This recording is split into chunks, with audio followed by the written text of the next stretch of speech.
All right, welcome to The Explainer.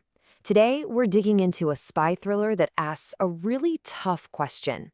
In the world of espionage, are you a human being or are you a weapon? Because we're about to break down a conspiracy that was literally designed to start a war. And the one man who can unravel it all? Well, he's the same guy who helped build the very system he's now forced to fight. And that quote right there, that's the brutal choice at the very heart of this story, and it defines our protagonist, Peter Devereaux. He's a retired CIA agent, a guy who really thought he'd left the killing behind. But as you can imagine, he's about to be dragged right back into that world, a world where the choice between being human and being a killer gets made for you, usually at the end of a gun. So let's get into it. So, everything kicks off peacefully enough, right? Peter Devereaux, a man the CIA nicknamed the November Man because after he came through, nothing lived. Well, he's retired. He's out of the game. But you know how it is in the spy world. Retirement is, well, it's rarely permanent. His old handler, John Hanley, shows up with a mission that sounds simple. Get an asset out. But this one mission, it's about to blow his entire world apart. So the job is to extract an agent, Natalia Ulanova, from deep inside Moscow. Now, this isn't just any asset. Devereaux himself recruited and trained her. She's one of his. And she's ready to come in from the cold because she has a name, just one name, that she says can completely destroy the man about to become the next president of Russia. And the extraction goes sideways. I mean, catastrophically wrong. First, the Russians show up, but then the real threat appears, another CIA team. And they're not there to help. Their orders are to eliminate everyone. And the guy leading that kill team? David Mason, Devereaux's own student. In the chaos, Mason takes the shot and kills Natalia. But right before she dies, she manages to give Devereaux the one thing she died for. That's it, one name. Mira Filipova. And just like that, Devereaux's world is flipped upside down. He's disavowed a rogue agent and his own agency is hunting him. And who's leading the hunt? His own protege. His only move now is to find this mystery woman, Mira Filipova, and figure out why the CIA was willing to kill its own agent just to keep her name a secret. Okay, so Devereaux is on the hunt for a ghost. The problem is, the trail for Mira Filipova went cold years ago. Officially, she doesn't exist. There's only one person left on the planet who might have a clue where she is. So if you pull the official file, you hit a brick wall. Mira Filipova, a refugee from the Chechen War, presumed dead. End of story. But there's this one tiny, loose thread. A social worker named Alice Fournier. She was the last person to have any contact with Mira. So Devereaux figures the paper trail might be dead, but the human trail, that's still warm. Of course, Devereaux isn't the only one who had this idea. Just as he tracks Alice down, a team of assassins closes in to silence her, to cut that last link to Mira Filipova for good. Devereaux has no choice but to step in. And in saving her life, he drags this seemingly innocent social worker right into the center of a massive conspiracy. And then, boom, the twist that changes absolutely everything. Alice Fournier is Mira Filipova. She's been hiding in plain sight this whole time under a new identity. So she isn't the clue to finding the secret, she is the secret. And Devereaux is now protecting the one person, the living proof of a lie big enough to start a war, which, is exactly why two of the world's biggest superpowers want her dead. So what is this massive secret that Mira knows? I mean, what could be worth all this chaos? To understand that, we have to rewind the clock of it, back to the Second Chechen War, and uncover the lie that lit the fuse. Okay, so here's the official story the world was sold. In 1999, Chechen terrorists bomb a building. This gives a Russian general, Arkady Fedorov, all the public support he needs to launch a brutal war.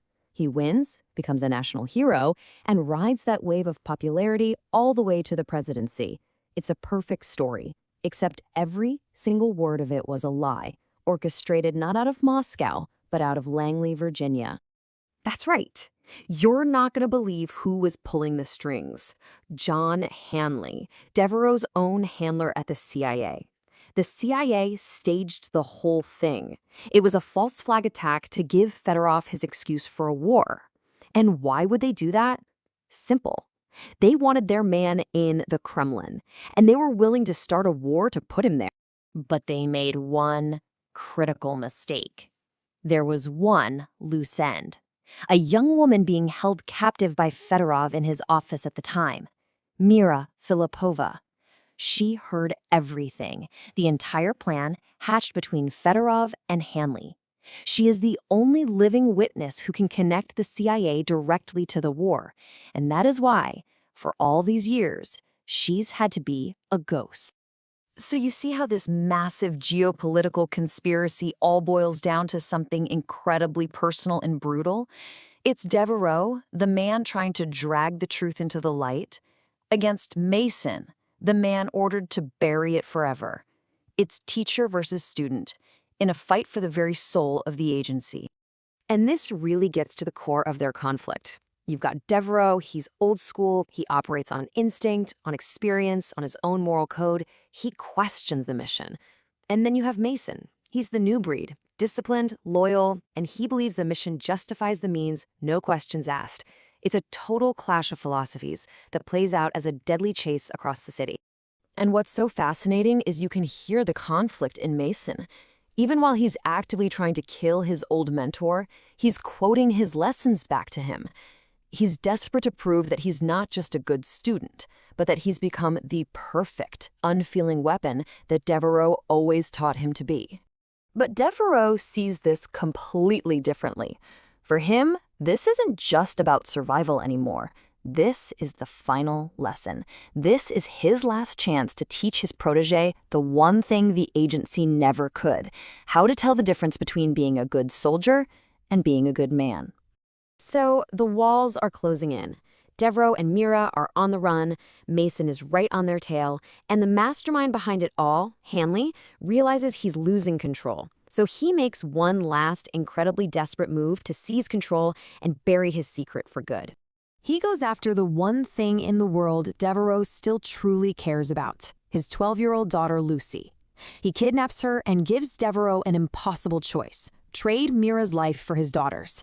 It is the ultimate betrayal. But it's also Hanley's biggest mistake.